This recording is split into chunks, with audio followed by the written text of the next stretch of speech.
The following is a presentation of the Mat Talk Podcast Network.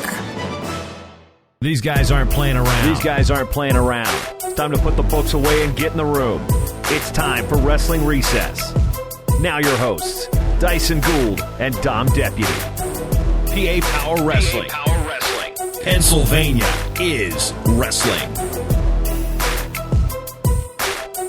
What's going on, wrestling fans? You are now tuned in to the PA Power Wrestling Recess podcast. I'm your host, Dysen Gould. Today I'm joined by a very special guest, the one, the only, Daniel Roy Lobdell Jr., also known as the Wrestling Nomad. How's it going, Nomad? What's up, Dysen? It was good to meet you this past weekend, buddy. Yeah, it was good to meet you. Thanks for having me and showing me around a little bit. Yeah, man, we're, you guys are doing a really good job kind of taking control of your own destiny, right, and really taking this media stuff seriously. And so we were glad to have you guys at Who's Number One because, you guys don't live in Iowa, so it's cool to see you guys kind of really make this a priority and go, hey, we're going to cover the best wrestling events in the country, and Who's Number One was something I know you guys were excited about. It was definitely a great event. It was awesome being there. For sure, man. First year at Iowa.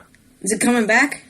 I don't know yet, man. I think we had a really good experience there, and so I certainly would not mind if we came back. But, Willie's the one that runs the show, so I'm sure Iowa will – I think Iowa will be in serious contention for next year, but I believe it was only a one-year contract, so we got to see who else bids, I'm a huge Hawkeye fan, so I love Iowa City, so I would love to have it back there and go back.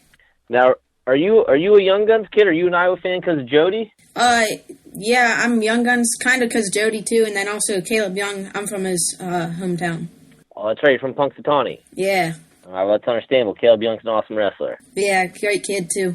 For sure. So, a couple questions. How did you get into wrestling? Man, I got into wrestling I feel like a lot of people got into wrestling, right? It was my family. My dad was a high school wrestling coach. My uncle was a JUCO All-American. My grandfather's in the Hall of Fame, so it's just kind of in my blood. My first trip outside the house when I was a baby, 3-4 days old, was to a high school dual meet. So I just kind of been around wrestling my whole life, and it's the best sport in the world, right? Yeah, I love it. How did you get into wrestling media? How I got into wrestling media is a little different. When I went to college, I didn't do anything with wrestling, right? I didn't wrestle in college and didn't really pay a whole lot of attention to the landscape.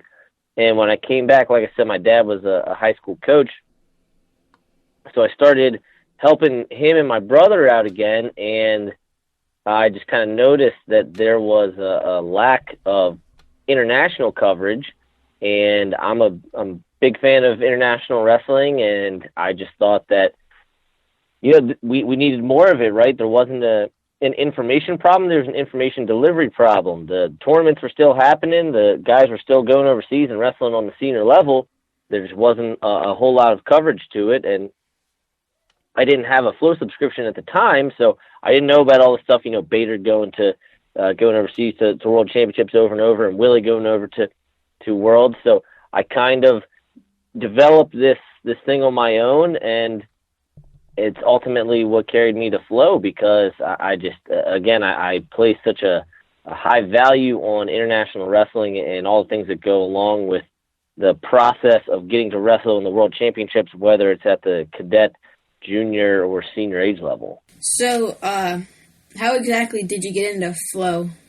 How I got into Flow was through a lot of the guys I currently work with. I was at the 2015 Who's Number One, and they allowed me to sit on media row with them. And after the event was over, Willie got my number, and he said, hey, I don't know when, but at some point we're going to have a spot open up, or we're going to have a new addition to the team. And they wanted me to be, in the pool of applicants. And probably, January, February, around that time, they reached out to me. And it took a little bit of time for me to come down here, but ultimately made my way down. My first event with Flow was the 2016 Pan Am Olympic qualifier. That was in Frisco, Texas. I flew down, and Willie knew I was going to be there, so he said, hey, do you want to do some commentary for us? I said, absolutely. And then from there, I was kind of writing some stuff. And then the day after July 4th, 2016, I drove down to Austin. And, yeah, been working with Flo ever since. That's pretty cool. I mean, so you're not completely new to Flo, but you're probably one of the newest on the Flo Wrestling staff, aren't you? Yeah, so the most recent one would be Joe Kania, and then before him was Andrew Spey, and then myself and Mike Mal came on at the same time. Guys who were already here, Christian Piles, Willie Saylor, Kyle Brackey, Mark Bader, they were already here. And then, Ryan Holmes, who's doing a lot of other awesome stuff in the company right now. He's still with us, just not doing a whole lot of wrestling, but he was here as well. So yeah, I came into a well-oiled machine that was already humming, and I was lucky enough to latch on and contribute to the growth of Flo Wrestling in my own little way. How did you become the Wrestling Nomad? That was just a nickname I gave myself, which normally is a big faux pas, right? You can't give yourself your own nickname, but because I didn't really have any wrestling credentials as far as on the mat, but I still wanted to share this information with the world. I figured that kind of my name, right, Dan Lobdell, it doesn't really matter. So I was trying to come up with something, and I ultimately thought, if you're a really good wrestler, what are you, right? You're a nomad. You're traveling around the country and sometimes even around the world to go to competitions, to go to camps, to do clinics. And so it just kind of seemed like a cool name, but it stuck. And now, everybody knows me as Nomad. Yeah, honestly, probably, because I listened to FRL, and, before this year, I didn't even know you were Dan Lobdell. I just always knew you as Nomad. Yeah, man. It's kind of weird, right? Because it's kind of, I don't know, pretentious to introduce yourself to someone as your nickname, but just because of the wrestling community, I kind of do. And, of course, I don't mind if people call me by my real name. I'm not trying to hide behind anything. Just this is what people know me as. So getting into our Who's Number One discussion, what kind of were your overall thoughts of the competition and venue this year? I'll tell you what, man, I really truly believe this was the best Who's Number One ever. The matches were phenomenal right from the start. Jesse Mendez beating Ryan Jack in a high-scoring, high-paced, controversial match. Those guys have wrestled before, and I think when you have a great first match like that, it really sets the tone for the night. So having a good first match and then having a very strong card, Willie really takes the order of the bout seriously. And it might have been something I said to you guys when we were there about the order of the card.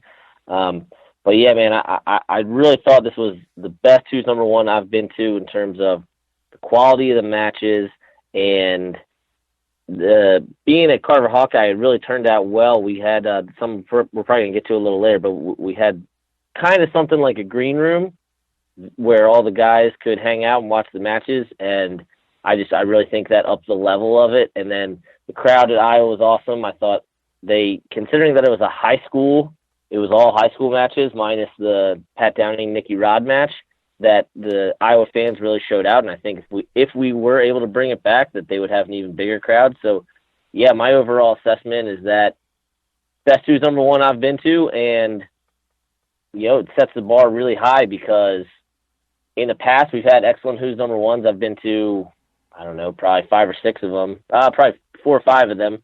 So when you say best Who's Number One ever, that puts you in contention with 2017, 2014, 2015, a lot of really excellent cards. Yeah, that was my first time coming to Who's Number One, and my first time having a media pass, and it was a really great time. I mean, we got to Iowa City about 11:30 or so Friday, stopped at our hotel real quick and changed, then came over. It was probably 11:45 then, and I got out of the car, and I see Ryan Jack and Kevin Jack coming over, and I'm like, holy crap, that's Ryan Jack already. And then Facundo and Soko get out of the car, and Facundo's carrying a box of Little Caesars pizza and eating it. I'm like, holy crap, I'm at Who's Number One. So you're like 13 or 14, right? Yeah, I'm 13. So I got a question for you. given how you follow wrestling, was it a bigger deal seeing some of the college guys or seeing some of the high school guys, given that the high school guys are a little closer to you in age, maybe you follow them a little more closely? What was a bigger deal for you? Like seeing the guys there? Yeah. Just what kind of fired you up more, seeing the high school guys or the college guys? I'm to be honest, I'm pretty close with some of the college guys, like on the Iowa team because of Caleb, and so like it was just really cool to see like them, like even Mendez, he's a sophomore, and I'm in 8th grade, so he's only 3 years old, or I guess 2 years older than me maybe, and then like it was just like like you said, they're younger and they're closer to age than me, so I mean. It's kind of cool, like, because like I said, I got in my car and I'm like, holy crap, like number 1 and number 2 guys in high school are standing right in front of me.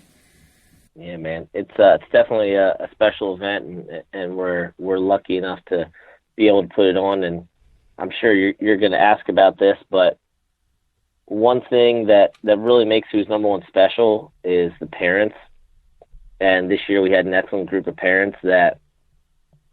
So we stayed at the Hyatt place, and the hotel lobby, just every night, just people hanging out, you know. I mean, just for example, right? Kelly Howard and Jesse Ibarra wrestled for a world team spot in Akron, right? That was the finals. And, you know, some people might think that there would be some tension between their dads, right? And even sometimes, you know, us at Flow, we kind of want to build up rivalries, but at the same time, it's hard because we know these guys, respect each other so much. And so you had 2 kids whose sons wrestled for a world team spot, talked for maybe an hour or 90 minutes, just sharing stories about recruitment and about their sons' travels and wrestling. And it was just really cool to see. Mr. Ibarra said that he felt like he was, invited to some exclusive club, right? Because he knows how hard Jesse works, right? Jesse Ibarra. And so he feels the same way about all these other kids, right? He knows how much these other parents sacrificed and what their kids had to go through, all the time, the camps, the matches to get to Who's Number One. And so because of that, there was this really cool mutual respect and understanding among the parents, and they just hung out with us and hung out with each other and it just really improved the whole event, in my opinion. It's something that I've experienced over and over at Who's Number One. So it's just cool every year to see the different parent groups kind of get together and just hang out and get to share in this special moment. Yeah. Speaking of, or going back to like how like the high schoolers are closer in age to me, like I was kind of like when we were waiting to start the press conference when we were sitting there. I was sitting in the front row, and then all the wrestlers came and sat in the front row. So then I sat in between them. And then so Steve-O sat on one side, and Jesse Vasquez sat on the other. And I I was talking to him a little bit, and Steve-O actually gave me a couple questions to ask him. So I was just talking to him and stuff, and then that night I got Vasquez's Snapchat, and I started talking to him and stuff, and I've been talking to him ever since, and we've been talking a little bit now. Yeah, man, that kind of just speaks to the quality of kids they are, right? Where they don't really know you very much, but they know that you're there supporting wrestling, that you care a lot about wrestling, that you're trying to raise the profile of the event, and you're there representing PA Power. And I know those guys, right? Jeff and Eric probably would have been there, but it's a little harder now with it in Iowa instead of Pennsylvania. And so they recognize that you love wrestling, and so to them that makes you cool, right? Because they love wrestling, right? That's their whole life, or most of their lives anyway, that they're doing this thing that they're trying to build towards college and senior level. And so they're like, oh, you're here to watch and support Who's Number One? All right, well, then you're good in my book. Yeah, that Josh Saunders was a very nice kid. After you left Saturday morning, me and Sam, we played some more spike ball, and I was on Saunders' team, and we played against Eli and Sam. And he was just a very nice kid, and very humble and nice to talk to. Absolutely, Josh is he's got really big goals, and he's so focused. I tell you, Josh is almost too focused sometimes because we get the gear, and a couple minutes later, he's over there taking a quiz, right? Just because he's a very studious young man, and he's very serious about, wanting to get his schoolwork done before he goes and does this thing that he loves, that he's given his life to. So, yeah, I agree with you, man. Josh Saunders is a special kid, man. That's why he's at the OPTC, trying to achieve his freestyle goals. Yeah, during the press conference, when he wasn't up there, he was sitting there with headphones on, typing something on a Word doc I saw, and then Willie called up him and Etchemendia, and he walked up. Then as soon as they were done, he came back down and started typing again. Never stops, man. He never stops working on, either wrestling or schoolwork. And I wish sometimes he was able to, because I feel bad, that maybe he didn't get the full Who's Number One experience. But again, that's why he's number one. One of the best kids in the country, because he is so focused and so hardworking. Going back to Spikeball, talk a little bit about you and Sam, unofficial Spikeball Who's Number One champs. Yeah, so the last couple years we've had some good Spikeball games. I know last year Keegan O'Toole and Eric Barnett were just phenomenal to watch, and Keegan was back this year, and he was all upset that he couldn't play us because he said he'd already showered, so he wanted to get in on the Spikeball action. But Keegan and Barnett are maybe the best Spikeball team I've seen this year. It was either on your Twitter or PA Power's Twitter, but it was me and Sam Herring versus Jesse Mendez and Jesse Ibarra. Mendez and Ibarra are really close. They developed a friendship at Agnew and Ames last year, and then kind of worked out together at Akron and a couple other tournaments that they've been to together. So they have a real strong bond, and they were working out together. And they said, hey, when we're done working out, we want to play you guys in Spikeball. And so you were filming, and it was me and Sam against those two, and I tell you, man, Mendez is awesome. He's right-handed, right? He's smashing left-handed, but we end up beating him. It's 23-21. It was a little different than the game I'm used to, right? We here at Flow, we play outside on a concrete court, with walls and stuff, and it's a lot different than kind of playing in a wrestling room on a mat where you can dive, and just the shots are totally different. So it was awesome to get a chance to play with those guys, and Mendez and Ibarra, they said they wanted a rematch, but I'll tell you, I don't know if they're going to be able to beat us. Me and Sam, they want the smoke again. We'll give it to them. Yeah, Mendez was like, he was crazy as spiking it, and then Ibarra would be jumping over the net and hitting it and stuff. Yeah, he was. I tell you, I think Ibarra kind of cost him the game a little. I thought he was kind of overzealous, and Jesse Mendez was the one carrying him a little bit, but I'm not going to judge Ibarra too much in just one game. You were having trouble when me and Sam played you and Eli. You're having trouble passing it to our short kids in Eli. Yeah, that was the other thing I was telling you guys. You're all 12, 13 years old. Eli, I don't even know if Eli's 10 yet, right? He's still a little guy, and so I'm used to playing with like Andrew Spey or Mike Mal, these guys that are my height or taller, and then all of a sudden I'm playing with guys who are a foot shorter than me, and I'm off the serve, I'm serving these passes, and you're having to spike them, you have to jump to spike them, and so of course we're not doing good right away because I'm just not giving you good passes, right? So I'm looking like a terrible teammate. Gotta know your teammates in Spikeball, man, but it was cool to be able to play with you guys.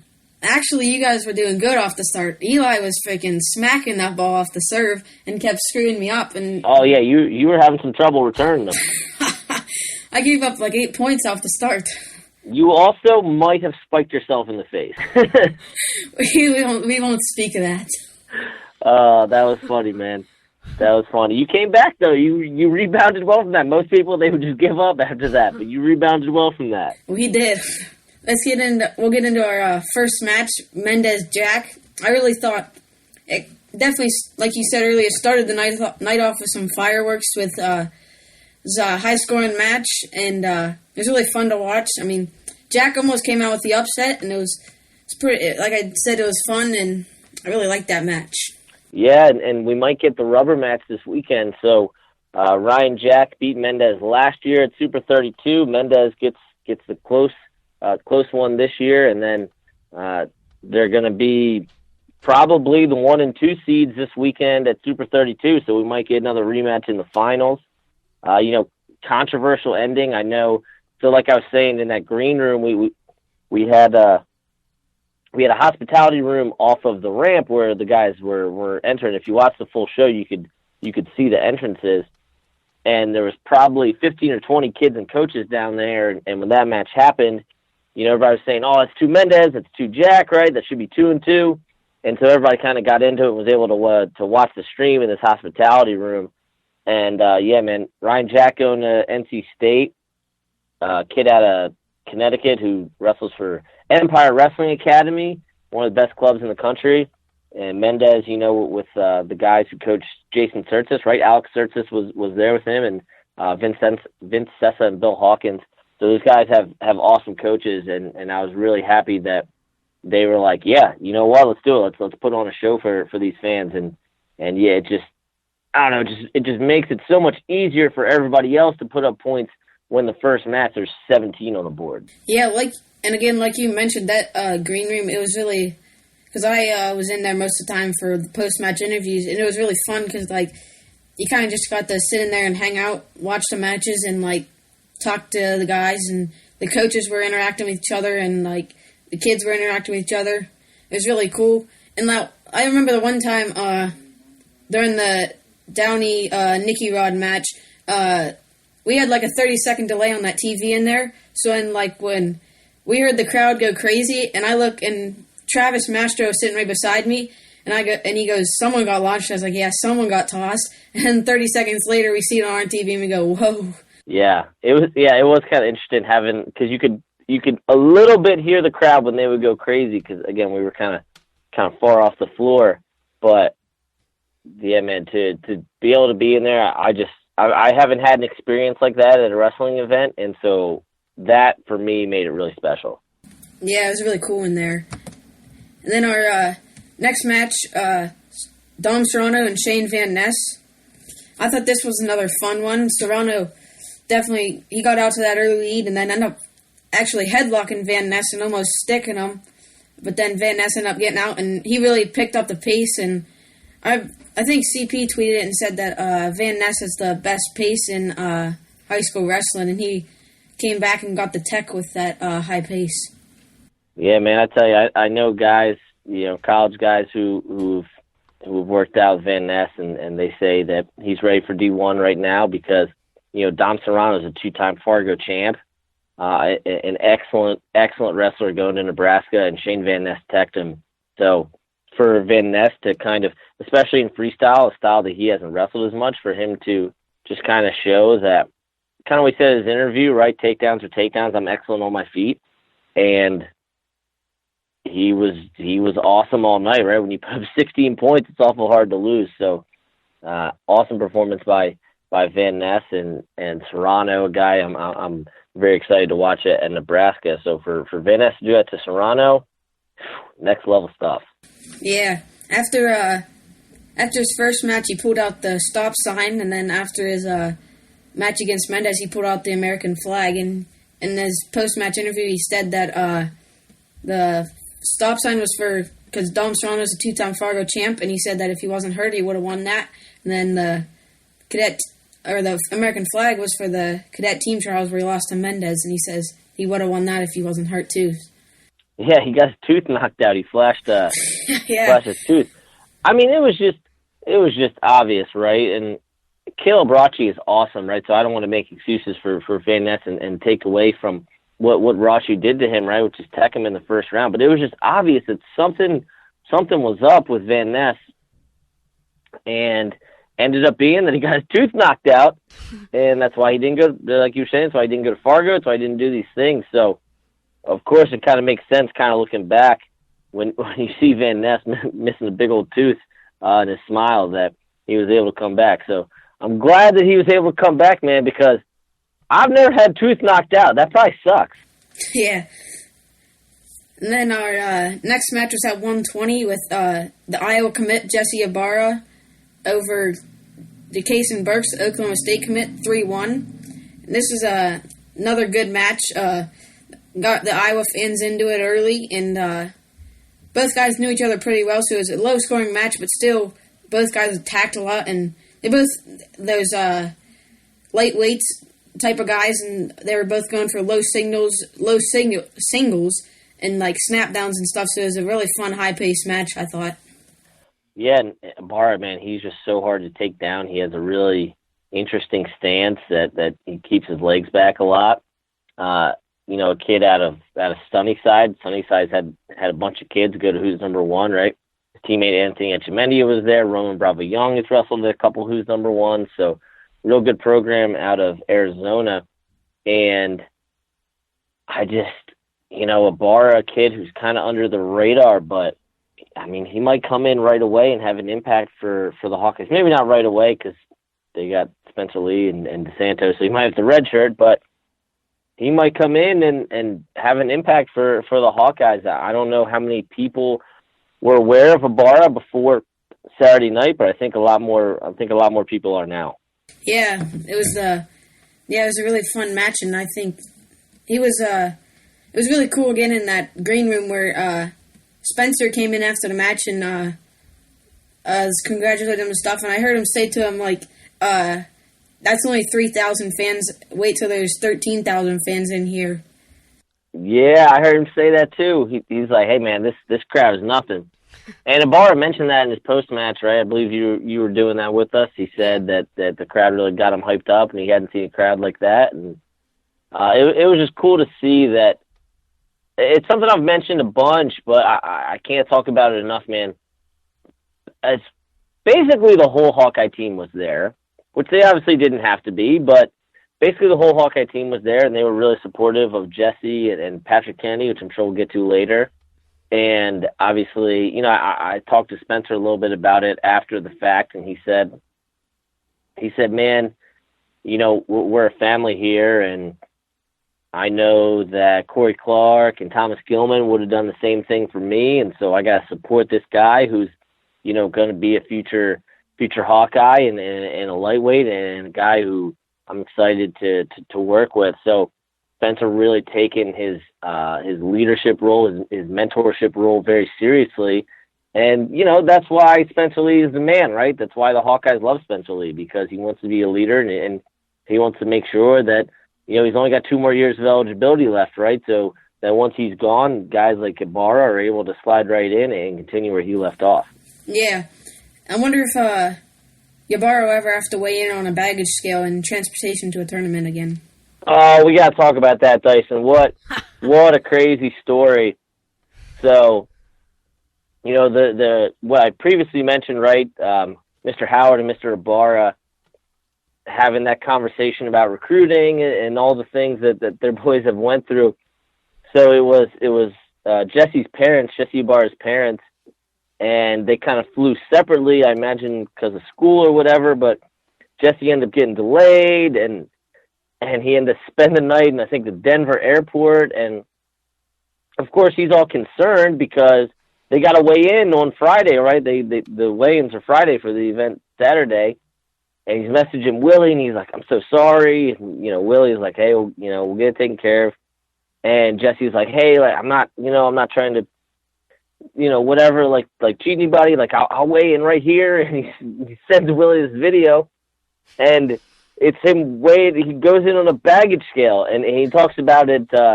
He talks about it in the press conference. So, if you want the story directly from him, I'll let him tell it, but just go check out the press conference. I think we did an article about it, or we posted it as a banner, but just crazy that he was weighing in on a baggage scale to be like, hey, I'm underweight. Like, I'm not, I'm not trying to take advantage of anybody. Crazy story that this kid was, 18 hours late landing and still went out and got a win against, Jason Burks, who's going to Oklahoma State, who's, Fargo runner-up, Cadet Greco World Team member, this awesome kid. Yeah, when Ibarra was telling that story at the press conference, it was really funny because Jason was, like, really into it. He was really listening, and, like, he could tell he was into it. It was hilarious. Everyone was laughing in that room, and it's just a great story.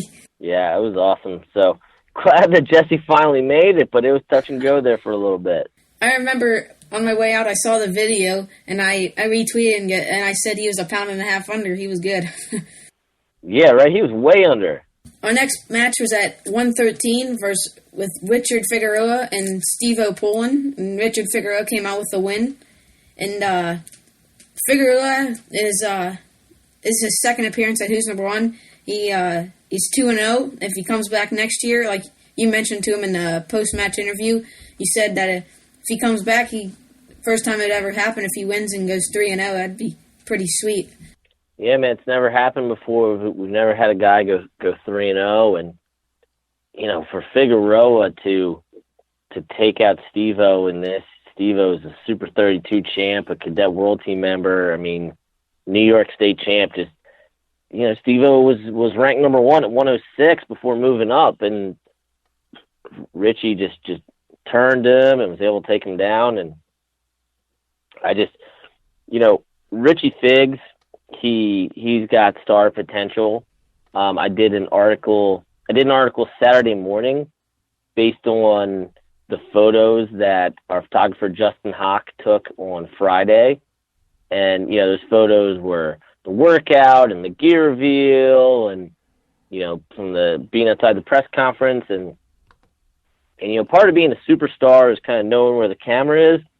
But also part of being a superstar is the camera knowing where you are and just being attracted to you because of your personality and your energy and just the things that you do. And there just happen to be more photos of Richie than anybody else because he's always got a smile on his face, and he's everybody's hanging out with Richard. Everybody wants to hang out with Richie Figs, and him and Facundo are really, really tight from being on a couple cadet world teams together. And yeah, man, I just think, and of course, Richie, his sister Gracie was at Who's Number One, our first girls match ever. She won, so Richie's mom has been to 3 Who's Number Ones, and will probably end up being at 4 if Richie is able to come back next year. So just going to Arizona State, man, that kid has real superstar potential in this sport.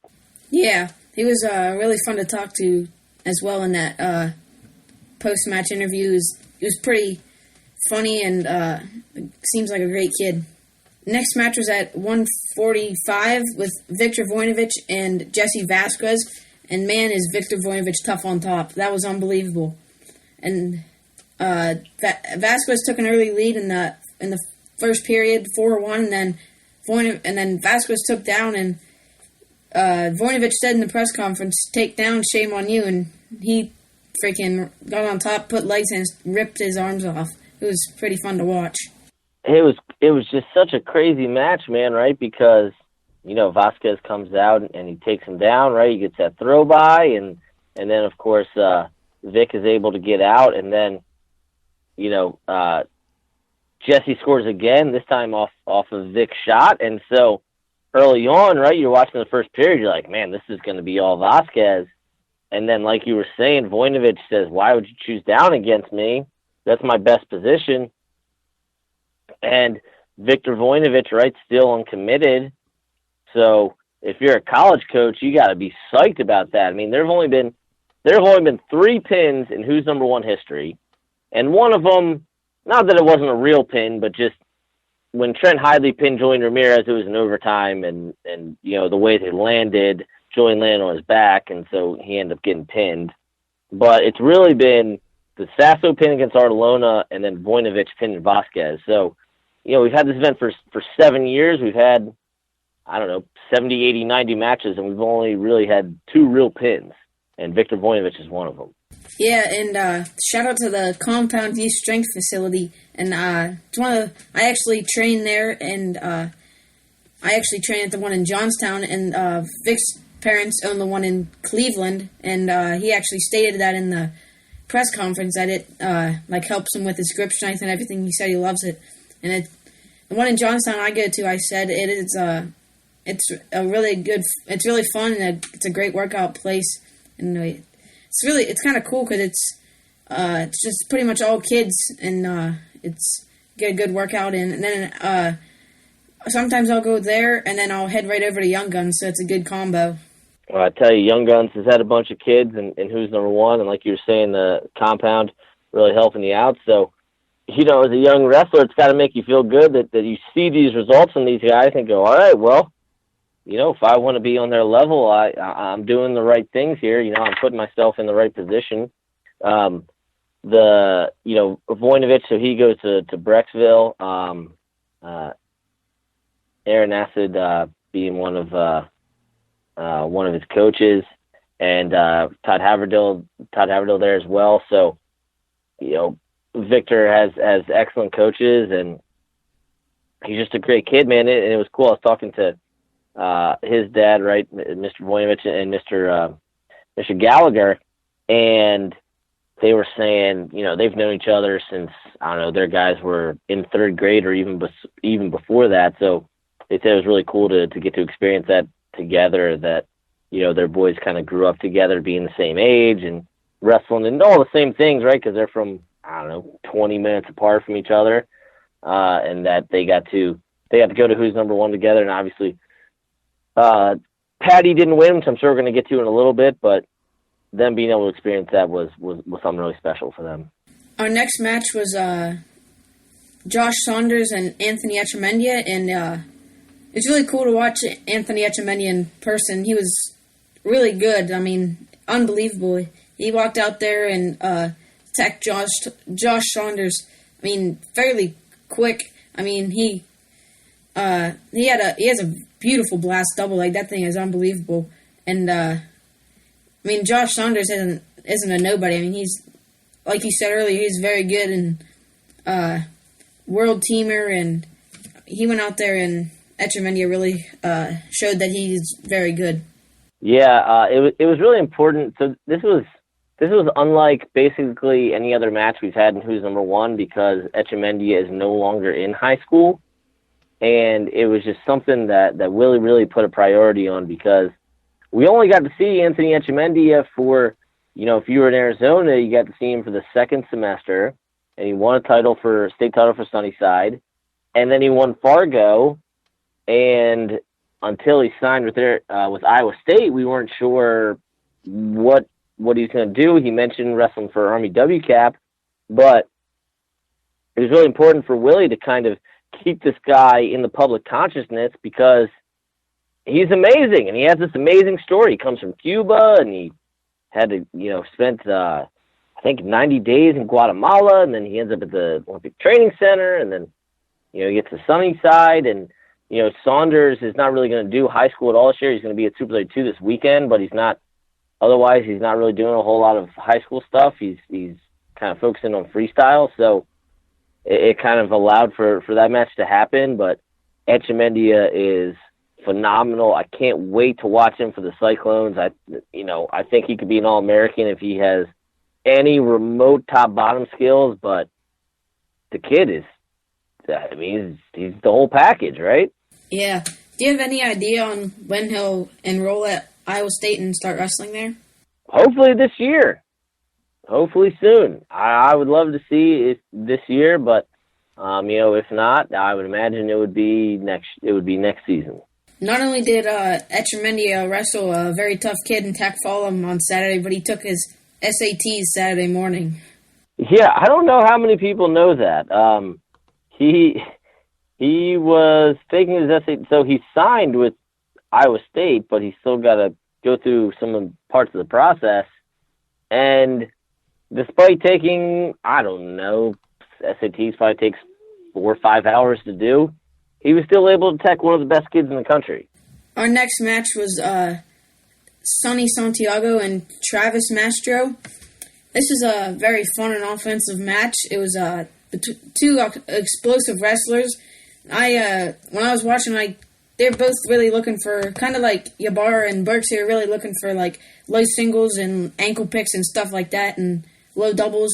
They're quick and explosive. They drop lower levels and go right to a low ankle or low single, low double, and stuff like that. And it's a really fun match. Yeah, for sure.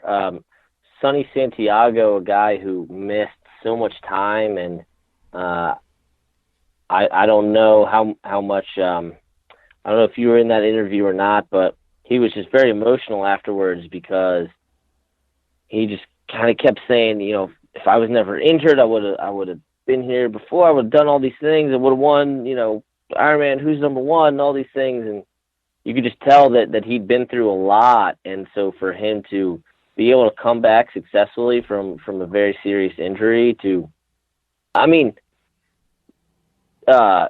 Mastrogiovanni beat Alex Facundo this year, right? This kid is a national prep champ. He wrestles for the number one team in the country, right? Travis Mastro is this super high level wrestler, and it was very important for Sonny to come back and show people that. I mean, look, I picked against Sonny, right? I think most of the country was picking Mastro over Sonny, so it was very important for him to come back. And his parents talked about this awesome training camp he had. His parents were so gracious to us all weekend, and they talked about this training camp that he had and how he's coming back from his injuries, and then that was all kind of stuff that Sonny echoed in his interview. So, and especially because the California kids can't do who's number one or Ironman this year, the California kids can't do Ironman, so it was just very important for Sonny to come out and make a statement like this. Yeah, and after on his post-match interview on the mat, he really talked about the impact that Coach Valencia has had on him at St. John Bosco, and it's really cool to hear that story a little bit. Yeah, it was crazy. I was talking to Ruben. We went out to a Japanese steakhouse the night before, a bunch of the parents and the Flow guys, and Ruben, despite having this amazing club in Sunkist Kids Monster Garage, despite having, Zahid and Anthony, the only previous time that he'd been to Who's Number One was in, 2014 when Zahid and Anthony wrestled Who's Number One? That was crazy to me. Yeah, that's pretty crazy. And then the next match was probably one of the most anticipated matches coming into this competition was at 160 with Patty Gallagher versus Keegan O'Toole, and O'Toole came out on top 12-1 with the tech fall, kind of surprised some people a little bit. And I kind of thought, it was unbelievable. O'Toole coming up from 150, and like he explained in his post-match interview that he really didn't consider himself number one at 152 because he was number two and then had to wait for someone to graduate. So, and then, he coming up and he gave up a step out right at the beginning and then just went on a tear and scored a bunch of points. And once he got on top, he got like four guts, I think it was, in a row there. And it was a fun match to watch. Yeah. I was saying on FRL that Keegan was one of the few kids that I got to drive around because we had the big van, but everybody ended up going with their parents or their coaches. And all the stuff that he was working on in the workout on Friday and all the stuff that he was telling me was all the stuff that he went out and did, right? He got a trap arm and he figured out Patty's single leg defense and he exposed them and just really put on a show. And, he said in his post-match interview, he said I'm the best scrambler in the country. And, I didn't look at that as cockiness, right? I look at that as, because if you listen to the whole interview, right, the whole soundbite, he's like, I have the best coaches in the country and I trust them. And, Ben Askren and Coach Mesenbrink, when Keegan O'Toole says something like, I'm the best scrambler in the country, what he means by that is, I trust so much in what my coaches tell me that if you put me in any wrestling position with anyone in the country, I feel like I know what to do because I've had the best guys telling me what to do. So it was just really cool to see Keegan's, belief in what his coaches are telling him pay off with this monster victory. He teched Patty Gallagher. Patty Gallagher won Fargo, right? So it was really awesome to see Keegan, want to do all these things and then go out and execute on them. Yeah, it was either in a video on Flow or before the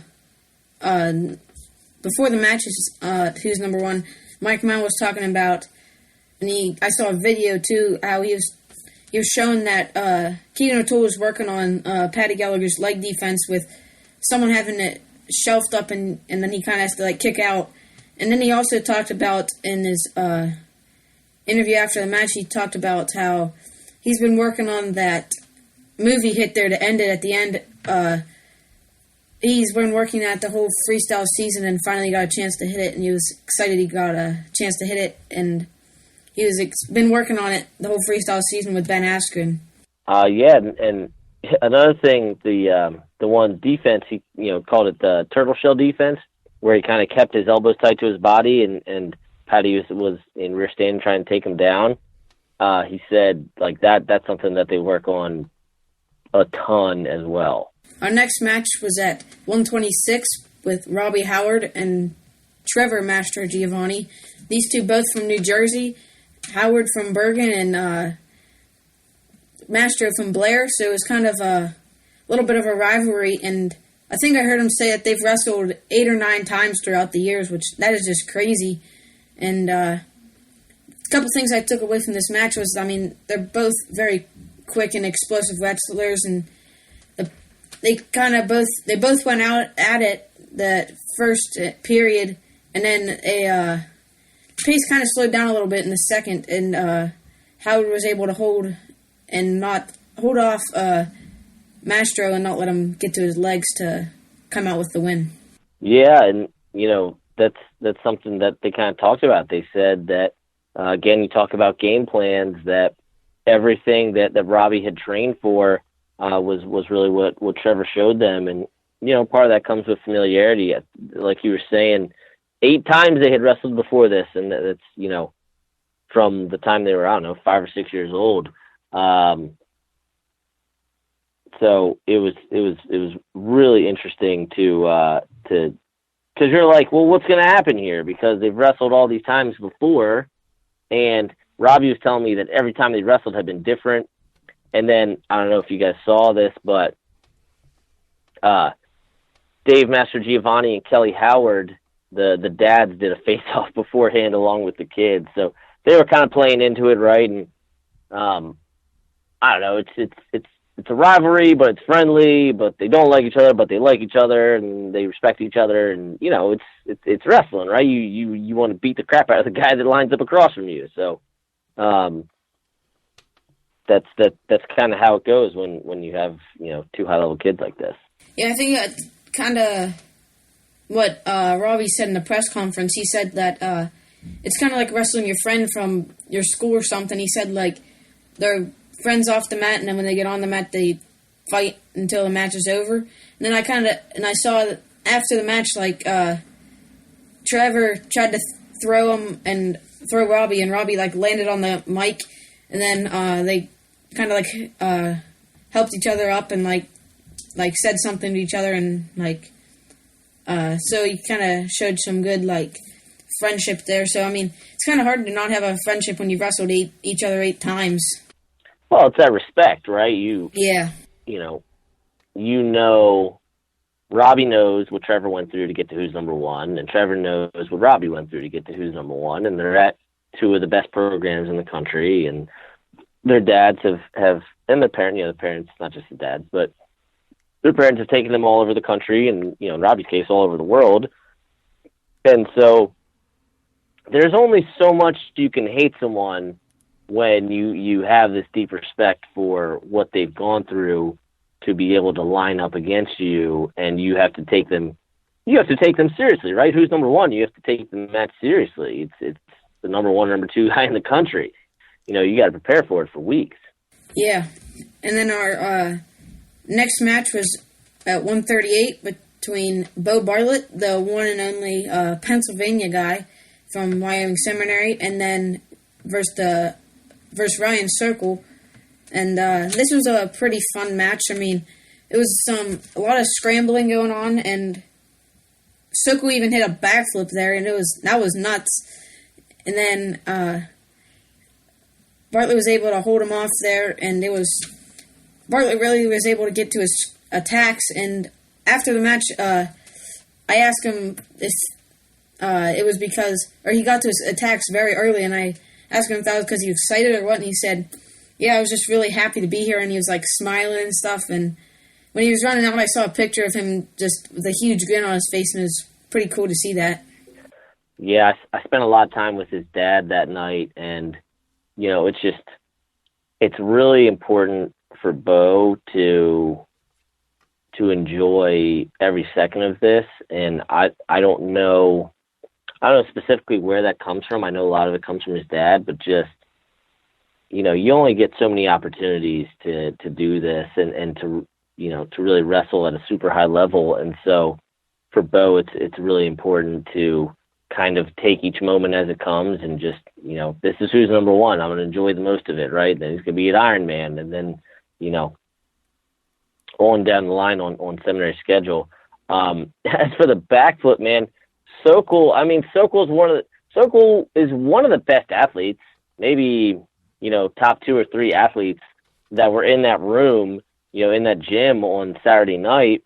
And I was talking to him afterwards, and he said, yeah, man, I was trying to put on a show and make the match as entertaining as possible, win or lose. And, I didn't come out on top. So hopefully you guys give me an opportunity to come back next year and improve my results. So, Sokol had a real good attitude about it. And that kind of speaks to what we were talking about with the first match, right, with Mendez Jack. Like, Sokol was like, all right, well, I'm losing, but I'm going to keep putting on a show. I'm going to keep trying to come back. And he wasn't able to, obviously, but just it was nice to hear him talk about, like, yeah, man, this, I'm going to go down swinging, right? I'm going to go down putting on a show. I'm not just going to lose. I'm going to try to make it as fun as possible, and hopefully I beat Bowen. But, unfortunately for him, he wasn't able to.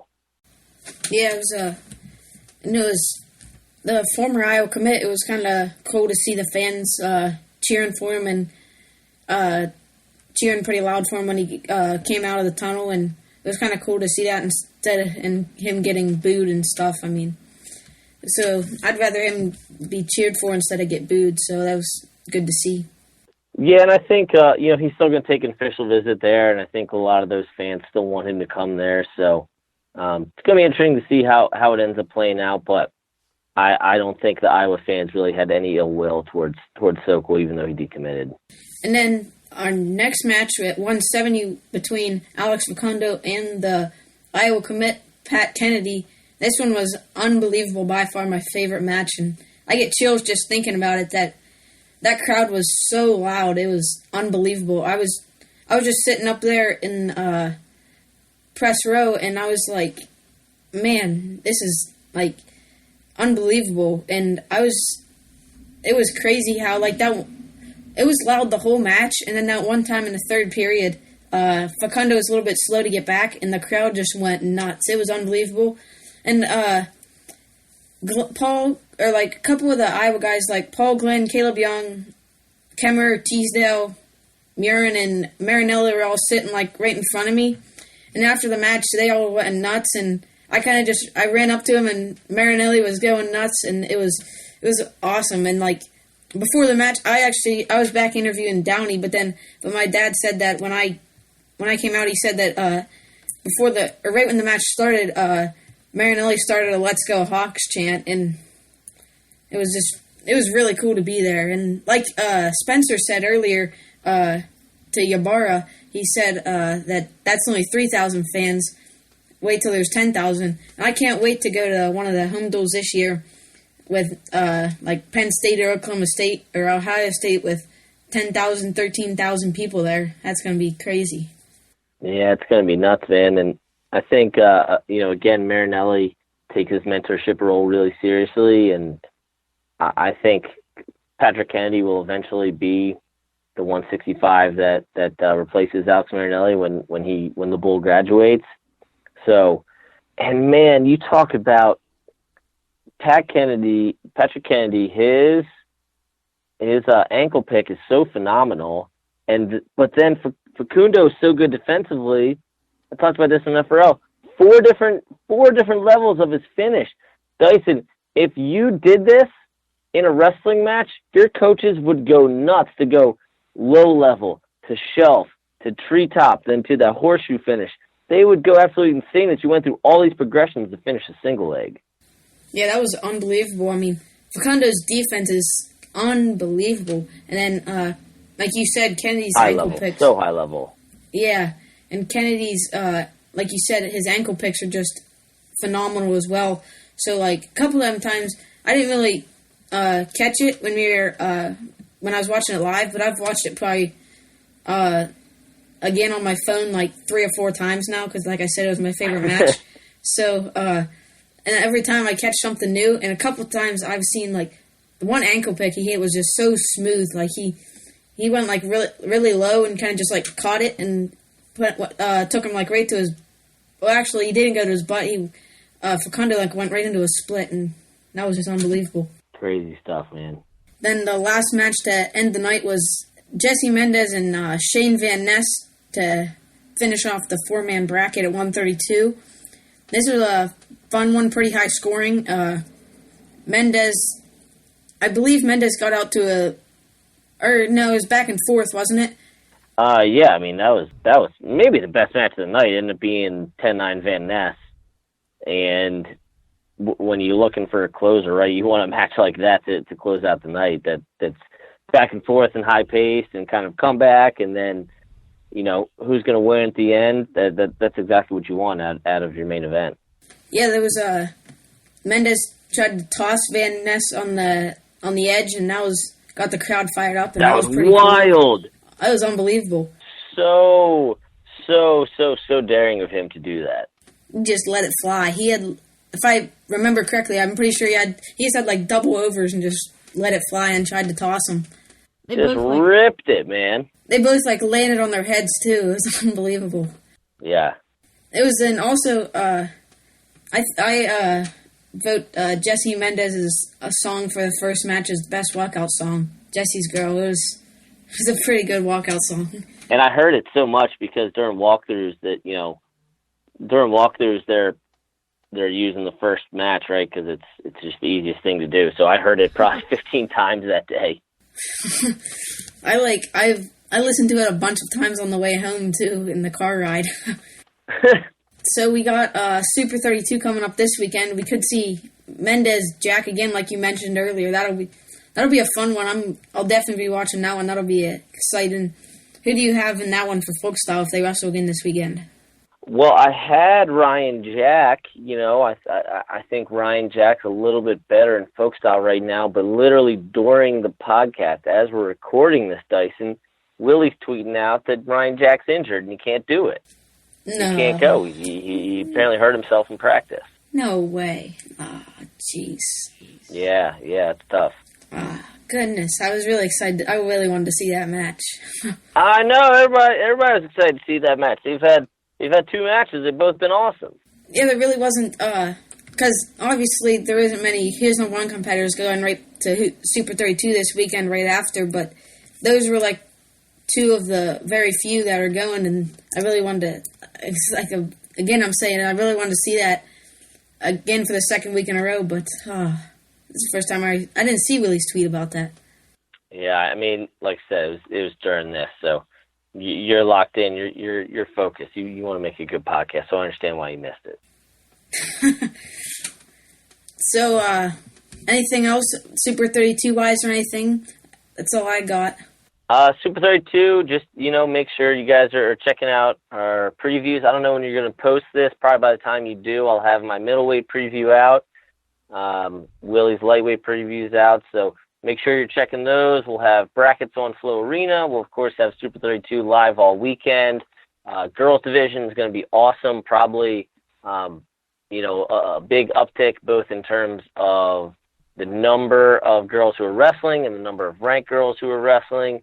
And then middle school division, Willie's said it a million times, middle school division is just full of hammers and is a really good predictor of success at the high school level.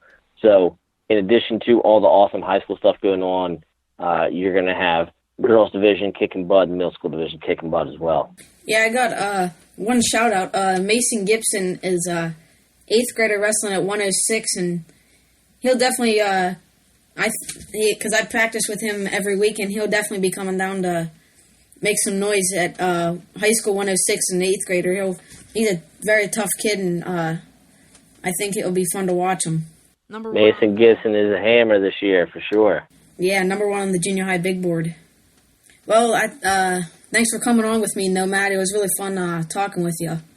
No problem, Dyson. It was cool to meet you this weekend. Hopefully we get to run into you some more this year. I think it's really awesome that you and Sam and Eli and what's the name of your buddy that does this podcast with you? Dominic, right? Yeah. It's just awesome that you guys are taking such an interest in wrestling media this early, because we need more wrestling media. We need more people covering this great sport. We need more people telling the stories and kind of elevating the profiles of these guys who are working really hard, these guys and girls who are working really hard. So I'm just glad that I was able to, meet you, and I've been able to hang out with Sam and Eli a bunch, and you guys are doing stuff that I never even dreamed of doing when I was your age. So very cool to see.